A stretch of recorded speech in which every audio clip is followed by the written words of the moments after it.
Back to Business Talk Thursday. Again, your Homo 7, Walter Cooper, CEO, M&M. Have here with me. Ben Bo. I've been working with the company for since I was 5-6 years old. This is my father, Walter Cooper.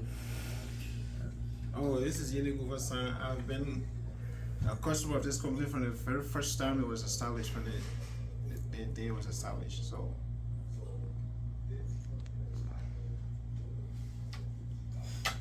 my name is Saul Massacler, and I am a customer of M&M Shipping, and Walter is a business friend. Thank you. So, like I told you the last time, Zoe just happened to just bought into it, and I just grabbed her because she's one of our good customers. Today we're just going to talk about the beginning, okay? I know a lot of people, I had a lot of conversations, but nobody never caught the beginning. So since I happened to grab Google about 2 weeks ago, and then it just came to my mind that it's good for people to know a little bit where the beginning comes from. I actually started this company here, shipping through RB Express. I was shipping Winter Fresh and Big Red, but I was really shipping it. It seems like right after the Liberian Civil War, everybody got interested in that. And it was a very common thing. Everybody could afford it. They became seen as everybody liked. So that was a very big market that started this. I did not inherit no money for nothing. I did not get insurance from nothing. I just started that as simple as it was. It was tough, back and forth. And then as it grew, I decided to actually start shipping a container of my own. I shipped the first container through a guy, and it never went very well. Then I came to the second container where my wife and I used to go to every thrift store in this town, And it happened that I went to a thrift store, a very small thrift store. I think it was called Ark Village or something like that. Nice. So yeah, somewhere around the New Hope area. It's it's still on there. Winnetka It's on Winnetka Winnetka. Avenue. Yeah, when that happened. 36. I know where it is. And then I happened to meet, you are Sata Maria, your fiance. Yeah, she was my fiance. Okay. And then I met his fiance to the place. And then she said, what are you buying the container for? Who you shipping it to? So I said, I'm shipping my own container. And she said, but then can you ship my one box or my bar, my phone? I said, no. I don't want to ship nobody's thing. And then I left. And then she told me that anytime there is anything good here, I will call you, give me your number. May Asata soul rest in peace. She passed away, I think, from cancer, right? Yeah. May her soul rest in peace. And then she had another Liberian sister they called Evelyn Port. And she too told me, can you ship for me? And I said no. So being high-headed Liberian, as most of us are, I refused the first, second. The third time they told me, you'll ship for us. And then I said yes. So the beginning of shipping anybody's thing, it came from the Guva circle. And Guva, if I may ask, what keep bringing you back though? With all the things Liberian people say were expensive, were this, were that, what keep bringing you back to us? Well, the first thing you start a business, besides starting business, in Nima we have a parable that says that you buy cola by the nuts. If you want to go buy cola, you look at the nuts. In business term, you look at the service or the services that you receive from your from the provider. So I've been shipping with this company from the beginning of Almost 20 years. Yeah, almost 20 years. Yeah. So the fact that when I ship my things, I get there on time. And the main thing that really touched me was that one time I shipped my food stuff, and there was a sardine, one piece of sardine, one cream of wheat, one French dictionary. They got lost. That was the very first time in 20 years. And I called Walter, and Walter said, I'll find it. It's not, don't worry about it. And he found them. I told my brother, I said, go to the office, you'll find them. The next day, The next morning, he said, "Oh, we ate a chicken. We had a breakfast this morning." I said, "From what?" He said, "I went to Water's office and I got everything. I got my dictionary." It's not only that. Water, I was in Liberia, working in Liberia, and I told Water I have my stuff in the storage. Water took his boys to the storage. They packed my thing. Can you imagine a bedroom set? I thought the mirror was going to be damaged. Nothing. Everything was intact. The dresser, everything is now in a village in Nima County. I used him on river for 5 years, and then I shipped them to Nima. So if you work with a businessman who's very honest, I mean, I'm not having any problem with him for him to say, okay, this thing got lost. I'm sorry, but everything has just been fine. So as a result, I spread the news. Anytime people ask me, I say, water ship my things all the time. People say it's expensive, but suppose it was a woman, it's a beautiful woman. Liberian guys always like, everybody likes something beautiful. That's true. So you have to pay for it. Do you want your things delivered or you are worried about the money? And they'll tell me, I want my things to get there on time. So I talked to a lady in Kansas. She drove her car here. She drove her car here. She drove her Toyota Camry here and ship it through water.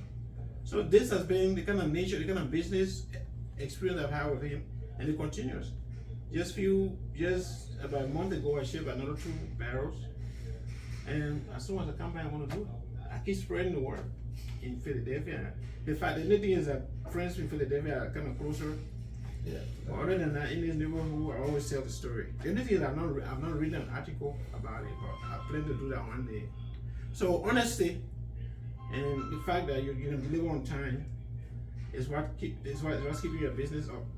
And he's always cool, you know. His customer service is great too. When you talk to him, it's very nice, you know. So that's what keeps me bringing back. I mean, that's what keeps me coming back to this venture. So I really appreciate your business, and as long as I'm around, we'll continue to support your business. Yeah. And Even just, if I retire and being like, I'm gonna say, I will ship you back. take the water. One day I made a mistake. One guy came up here, I forgot his name. The guy said, "Oh, 3 barrels for $150."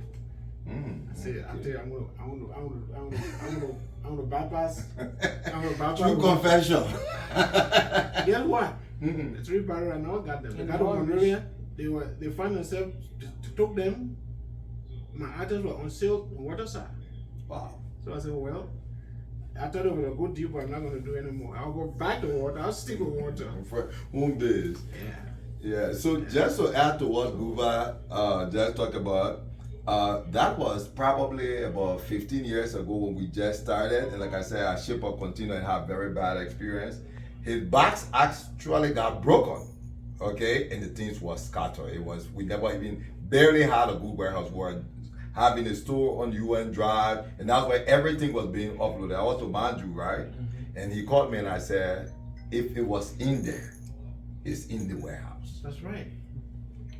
Okay, so sometimes when people say, oh, the people in Liberia, you can't trust any of them, I put my hands up. It's just how we do treat the people in Liberia.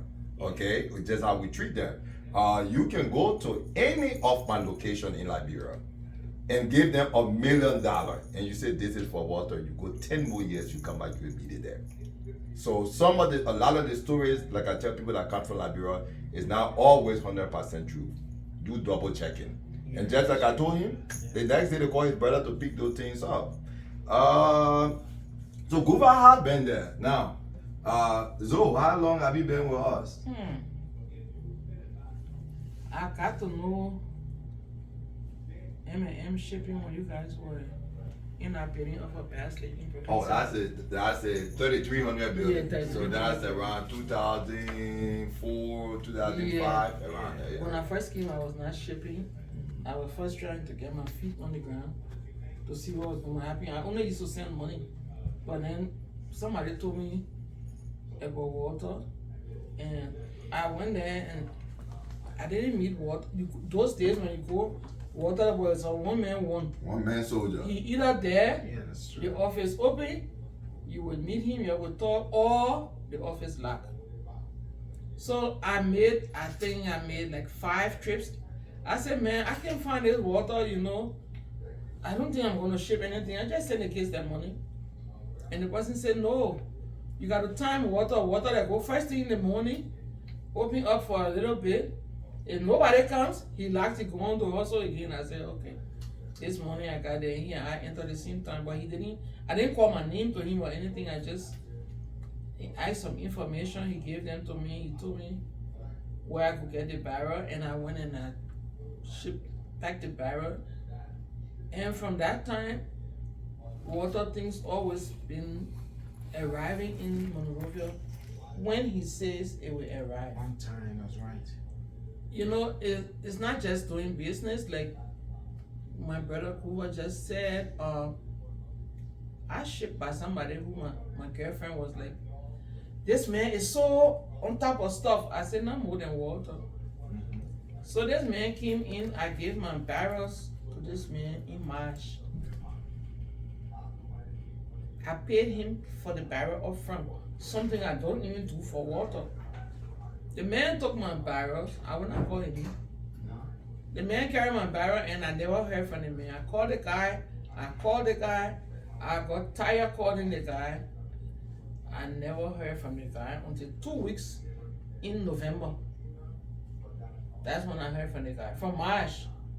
And then he was like, you know, I got a problem with my landlord. So I'm like, excuse me, what do I have to do with that? And the excuses were just, you know, however, January the following year before I was able to get those things. But that man was brave to call me and say, your barrels have arrived, you owe me $75. Oh, why? So I said, I owe you $75. He said, yes. I said, where can I bring it to? He showed me where I could bring it to. I went to his office.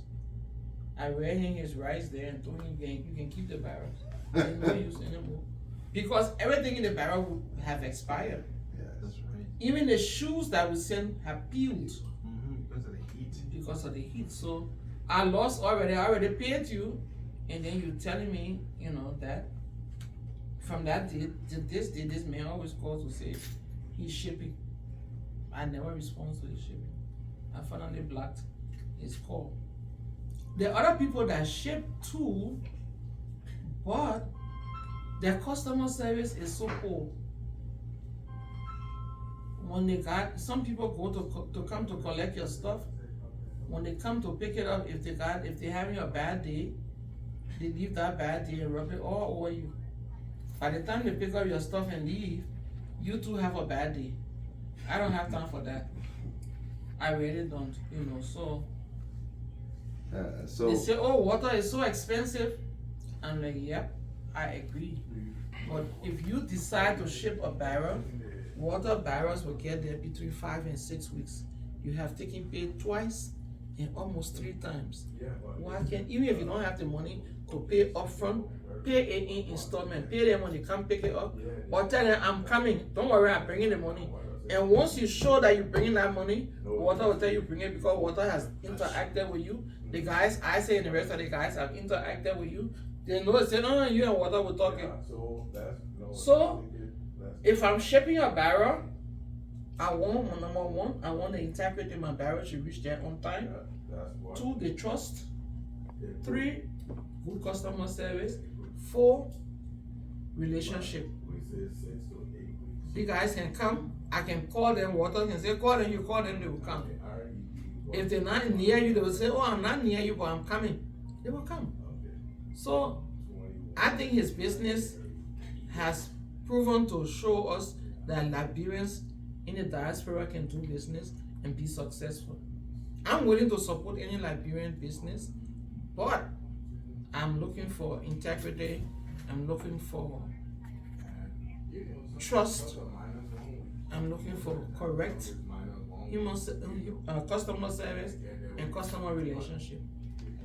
okay. Thank you, Cizo. So, there were a couple of things I would say that are just perfect. Again, what we're doing here, Cizo just walking. Okay, she just walking and just managed to meet this. This is basically an education, like she said from the beginning. Yes, I did everything by myself, so it was never easy to catch me. But when you did catch me, I needed something from you, and you needed something from me. So we had to make that marriage work. And that's one thing that I would say out to a lot of other businesses out there. This program is not just about M&M. It is, I took people criticism, I took people praises, and that's what got me here. When you, on our receipt, like I showed you guys yesterday, there is a survey there to make. I go back to that survey to catch the wrong things and fix it. So, like you heard from the people, I would tell anybody, pay attention to it, even if you're doing business out there, and improve on it, and you'll get to higher heights. The late Willa Aratoba said, it said total involvement, higher heights. So get involved with the customers, interact with them. Customer service got to be number one, because we know we come from a background that is very poor. Yeah, very, very poor. Now, just one more thing before close up this session. Buba, sometimes when I talk to you, you're a Nimbanian that I hear so much enthusiasm in. You're one of the few Liberians that when they're talking about their background, they're so happy about it. What really makes you this proud of that? I don't have anything, but I'm happy that I'm the person in my family that went to school. So since Liberia was founded, God bless you, my brother. My uncle went to school. He was recruited to go to school. Education was not an opportunity for all Liberians. So I had the opportunity. My father was illiterate, but he was always telling me, go to school, go to school, go to school. And I've been in school since 1969. Since 1969, I have not spent a year in my hometown. I've been in different towns, other countries, all over the world until today. So education pays. That's what I always tell people. And like I told you, I'm reading about my experience in university. If you come to university, you don't have to go to school to get a degree. No. If you have the opportunity to do business and do it the best way possible. Look at you. When I met you, you used to bring a truck. Yeah. You have a van. A van. Well, young guy like you're a millionaire now. Seriously, I'm not joking. I'm talking from experience. We're rubbing someone in the Yeah. Well, aren't you happy you know one? Exactly. What I want you to do is to teach other people. And that's what this program is about. Now, the only problem I have in the Liberian community is that, business, there are different kinds of businesses. You do it better than other people. Some people see you doing it, they want to go there. They don't know your style, they don't know your tricks. They don't know your niche. They get there and they fail. So you probably, since you're become successful, to find time and start teaching them, telling them, no, don't just jump into the business because I'm there. So I'm very excited to always impart knowledge onto people, to tell my experience to people. A lot of people can learn from me, Oh yeah. So my father used to tell me, don't learn a piece of book and can't sit down here and speak big English. Go and finish the book. And that's the way to do it. But the thing is, it's so sad. My generation was supposed to go back and teach Nigerians. Yeah. I'm not supposed to be work. I'm not supposed to be here. I came and got my master. I want to go back and teach, and I'm not supposed to sit here. But That's what willing is gonna happen. no, but in 3 years I'm gonna be retiring. 3 or 4 years I'm gonna be retiring. So, Yeah, because I know you're headed to a good place. Like I said, I I'm just you're headed like to to a tell good you, place. little Yeah. boys when I see them, they go to school. Go to school. Yeah. I have two boys who are software engineers. Oh, good. You know. See? Hopefully we can tap into those. Or you want to build a website. My other son, he used to play games a lot. He never used to like school. He used to play games. I said, so since you like to play game, why don't you learn how to program game? He said, Daddy, I can do it. I push him today. He's a programmer. Oh wow. He makes about 100K, 6 figures. Little boy. How old is he? He was born 1992. Oh, okay. Yeah. Yeah. So education pays a lot. You And know the problem what? we have is we miss Topper because education doesn't have value in our society. When we go home to work, people are afraid of us. Okay, yeah. We have the knowledge to change Liberia, but they don't give us the chance. The first thing I ask you is, when are you leaving? Yes. And to add to exactly what you say, man. to any parent or child that will be watching there, if you actually look at Guva's face when he spoke about his son, how much it lit up. Okay? So that's the pride that we parents are asking for. This society, like I'm ready, this society is a complex society. To raise kids, you gotta be steadfast. It's not easy. It's peer pressure, all kinds of things. For your child to be successful here, you should celebrate it. Yes. So that's what I tell people. For somebody that young man like this, It comes back. I read my wife can say, your water business, your water can. I said, water up, my things will get there on time. So I hope my things get there. I said, water up, my things will get there on time. Water will always You know be what? here. If you think Yeah. the late Reverend Dr. Walter Riches was the principal when I went to school at Ricks, and he always used to stress one thing. When we go to Friday assembly, he say, if you think education is expensive, try Try ignorance. oh boy. Alright, that's deep. So anyway, you know, we want people to watch this, and that's why I try to make it as short as possible because rightfully, like you said, this is free talk, business talk. We call it on Thursdays. It's just to get out there. You think Guba love Nima, Guba also love Liberia. I who here, you know, live a good portion of my life here. I love Liberia likewise. So we're all Liberians. We We're don't going want to to be there, try. but we got no choice. Yeah, we'll be there. We'll be there. So, I got people who say, you ready to go back to Liberia? Yes, I am. Yes. so for Free Talk Thursday and Business Talk Thursday, this is Walter. We have Ben who listen, came here as a baby, and you know, one of my success in my business is my children always work for me. That's right. They always work for me when they don't have a choice. I say, let's go, they go, you know. So I'm very proud of them, you know, and that's why he rightfully said, that's why he bent his head and say to my pa, I'm your father. See? So don't pay your head. So and then of course Guba, who you know been with us for forever, and again, like I said, there was more I know about this guy. But want people to really pick up this. It's a guy that came from a very poor background, you know, have come this far. The sky, I tell people, the sky is never the limit though. Yeah, your dream could be your limit, but follow it. I follow this dream here, you know. And Zoe, again, like I said, it's an honor having all of you here. Thank you, and I hope Liberians watch this, spread it. Our YouTube channel is M like Nancy, M like Mary, N like Nancy, M like Mary shipping. So it's M shipping. Subscribe and share it. Thank you.